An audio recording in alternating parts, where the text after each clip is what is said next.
మాజీ మంత్రి కొడాలి నాని ఫ్యామిలీ ముంబైకి బయలుదేరింది.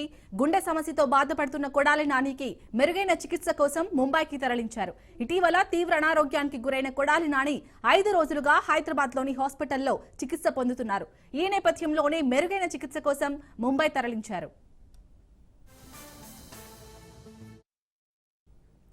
రైట్గా కొడాలి నానిని మెరుగైన చికిత్స కోసం అయితే ముంబై తరలించినట్టుగా తెలుస్తుంది. దీనిపై పూర్తి డీటెయిల్స్ మా ప్రతినిధి క్రాంతి అందిస్తారు. క్రాంతి,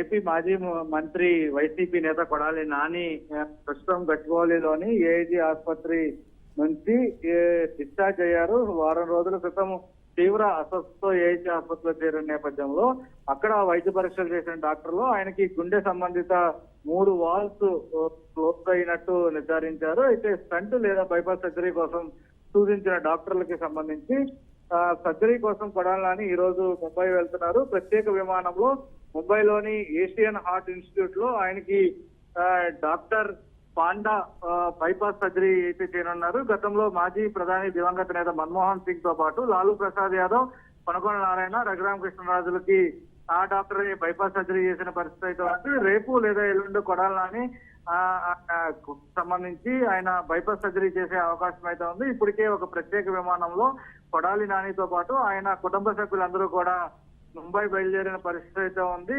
అయితే ఇక కొడాలి నాని ఆరోగ్యం గురించి పార్టీ అభిమానులు, కార్యకర్తలు ఆందోళన చెందాల్సిన అవసరం లేదని ఆయన కుటుంబ సభ్యులు ఇప్పటికే వెల్లడించిన నేపథ్యంలో ప్రస్తుతం వైద్యుల సూచన మేరకు కొడాలి నాని విశ్రాంతి తీసుకోనున్నారు. ఈ నేపథ్యంలోనే కొద్దిసేపు క్రితం ముంబై ప్రత్యేక విమానంలో వెళ్ళిన పరిస్థితి అయితే ఉంది.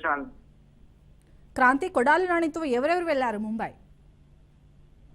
అయితే కొడాలి నాని కుటుంబ సభ్యులకి సంబంధించి ప్రత్యేకమైన విమానంలో మొత్తము 8 మంది కుటుంబ సభ్యులు ముంబైకి బయలుదేరడం జరిగింది. దానికి సంబంధించి ప్రధానంగా కొడాలి నానితో పాటు ఆయన సతీమణి అనుపమ, అదేవిధంగా కొడాలి నాగేశ్వరరావు, ఎన్ఎస్ రెడ్డి, శివకుమార్, అదేవిధంగా ప్రియాంక, ఆకాంక్ష్, రాజ్యలక్ష్మి, వీళ్ళందరూ మొత్తం 8 మంది ఆ ప్రత్యేక విమానంలో బయలుదేరడం జరిగింది. ఈ నేపథ్యంలోనే దానికి సంబంధించి పూర్తి స్థాయిలో అక్కడ ఆసుపత్రికి ఏఐజీకి సంబంధించి కూడా దానికి సంబంధించిన వైద్యులు, అదేవిధంగా పూర్తిసారి సర్జరీ తర్వాత కూడా పూర్తి విశ్రాంతి తీసుకునేలాగా కుటుంబ సభ్యులు నేతృత్వంలో పర్యవేక్షణ అయితే కొనసాగుతుంది. Right, thank you Kranti.